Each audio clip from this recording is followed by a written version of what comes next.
Welcome back to this, the 39th episode of the P S Gilmore Story.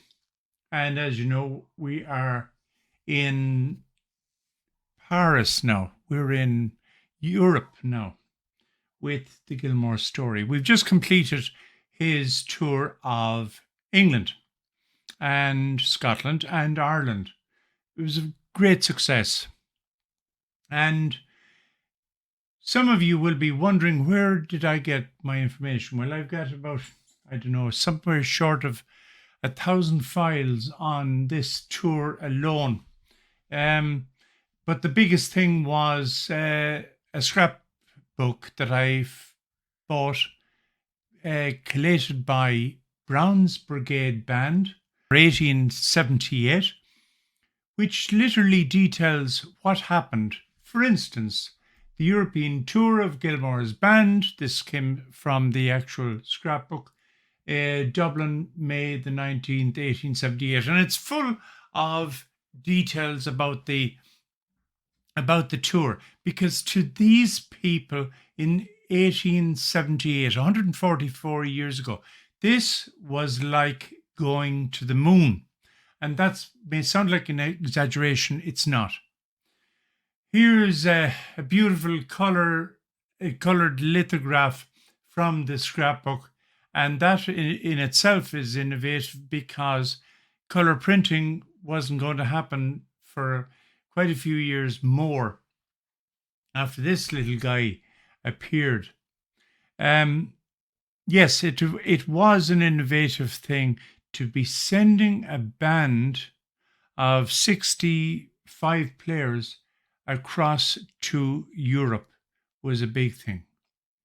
The Palace of the King of Holland is at the Hague, where the band gave their first concert. On the arrival of Mr. Gilmore and his small army of martial musicians, they were met by etc. You can read it yourself. Star-Spangled Banner waved proudly at the head of the band, and from a number of windows, salutes were made by American and Holland flags. Gilmore's American Band, now in Paris, consists of Germans, all but 5, who are English, and one Irishman, Mr. Gilmore himself. And that was continuously emphasized, especially when questions were made by the American press. Why is this band doing something as stupid as this, going to Europe? Why send coals to Newcastle? Why put your head on the block if it's not necessary? So the tour was on the way, and they would play in a number of cities in Holland, in today's Netherlands, then on to Belgium, and from there to Paris. A dispatch to the Herald says that Gilmore and his band are having an unquestionable success in Paris. Now, this is central to this episode from now on.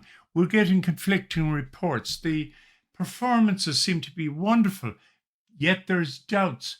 The reports seem to be glowing, yet there's negativity. For instance, this one, Gilmore's band got snubbed in Paris, and the boys are feeling very hurt about it. They say that the French band met with quite a different reception in this country, which is undoubtedly true. But then Mr. Gilmore must remember that there is also a marked difference between the methods which the Americans and the French have of doing the same thing. If Mr. Gilmore comes back to Chicago, basically he's going to get snubbed as well for letting down America. The famous New York band went to the Paris Exposition. Since then, it has broken up. The treasurer ran off, and the other members are writing home for money to return home on. And this became the central theme for the next few weeks, particularly in the home press. How bad were things with Gilmore's band? And yet, you have mention here of La Scala. Now I have reports of La Scala had an orchestra of 120 musicians at the Paris Exposition of 1878. And as we'll see later, Gilmore surpassed them. However, we have this conflicting stuff going on. Here's the Paris Exposition of 1878, the plan of it. And as yet, I mean, it's a wonderful royal event. Gilmore's band was afforded every opportunity to perform and perform freely. But they had a major problem, one of which was Gilmore had set in place a large fund which they had collected for, sent forward. Figure is as high as 3,000 francs. Monsieur Gare was the actual agent employed to sell tickets in advance, to put up billings and so on and so forth. Never did any of that.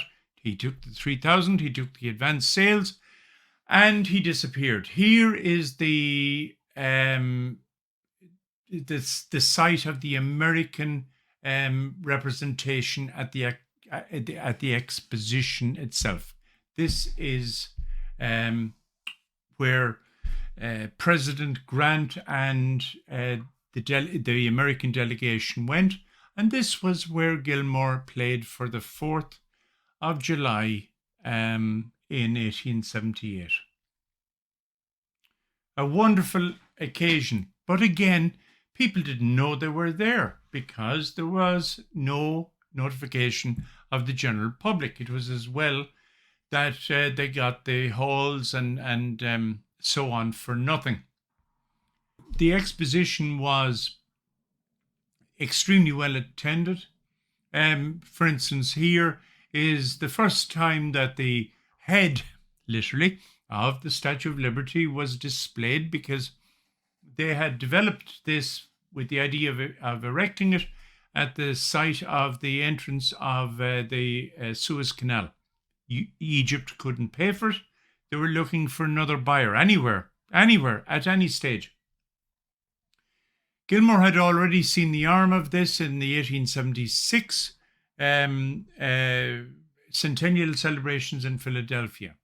Here was the stage that Gilmore's band played to an empty theatre, and sadly, no one in attendance.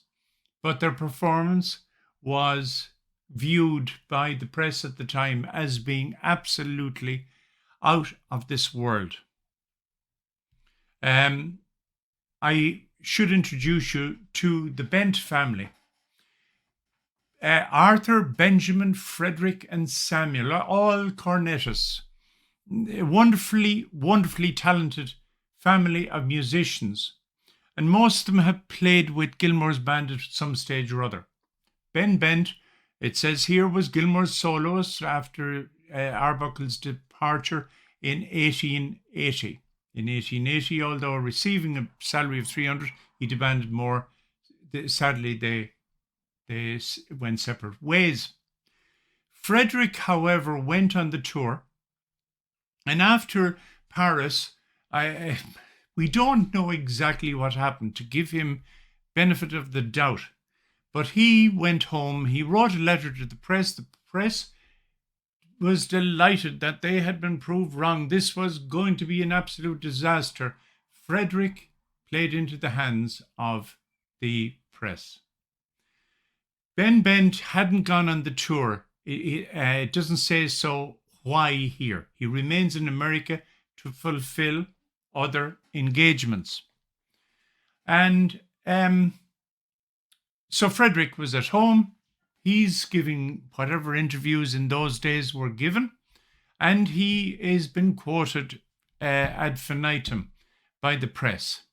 The following is from the New York Mercury. This would have been about May or June of 1878. Uh, Gilmore had made a communication to the British War Office on behalf of B.C. Bent, the cornet player, and Miles Kavanagh, the bassoon player from Ireland, formerly members of the British military who desired to revisit Great Britain. The application was turned down. They wouldn't let them in. So Ben Bent couldn't go. Fred was brought in his place, plus 2 other cornet players, who were both also excellent. The famous Gilmore's New York band went to the Paris Exposition. Since then it has broken up, the treasurer ran off, and the other members are writing home for money to return home on. Absconded, it says on this one here from New York, and it's basically telling the story about Monsieur Gare, who left, hasn't been seen since. He's got all the money. He hasn't distributed the billing and so on. It was an awful mess. It must have taken wonderful fortitude on the 64 musicians left when Mr. Bent returned home, and also for Gilmore specifically, to keep this tour going. They, with the help of Jacques Offenbach, who owned a major theatre in Paris called Le Bouffe, and he gave it to Gilmore free of charge to have free concerts in it and raise some money. They survived. They went via Lille and Le Havre. They had some concerts added on and in that area, and that gave them the money to decide, yes, we're going for Germany. We're going to try and make a final push. This was very much a military exercise from Gilmore's perspective and for the band's perspective. They were not going to let themselves down. They were not going to let, most of all, their adopted homelands down. Remember, the majority of the band were German. Gilmore, 1 or 2 Englishmen, very few others other than Germans in this band. And they were going to do their best to portray to portray America in the proper light. And so they decided to move along. It's a wonderful story of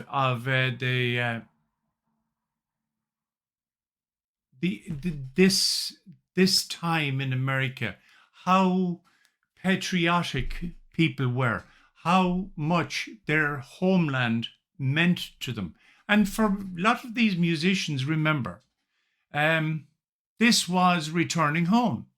This was meeting families that they hadn't met for years before. Most of these men had fought in the Prussian army, in the Franco-Prussian War, in actual fact. And at the end of their commission, they had left and they decided to go to America. Gilmore's military band of 60 men, it is reported, has disbanded. Several members have written home for money to pay for the return passage. And so this type of conflicting report continued in America. People were confused. And to this day, when you talk to anyone who has the slightest knowledge of the European tour of 1878, oh, that's the tour that was a disaster, is the response generally from everyone that I've talked to. That actually is not true. The tour wasn't a disaster. Mr. Frederick Bent did his level best to, I suppose, discredit what was going on and what his fellow musicians were trying to achieve in Europe at the time. Thankfully, he was not successful. So next week we're going to have more from the from the European tour of Europe in 1878 and the onward tour of Germany. I'd like to thank you all for listening to this part 2 of the European tour. If you have any questions, please email me, gilmoresband@gmail.com. Please click like and subscribe. Particularly if you've enjoyed this documentary. I thank you and bye now.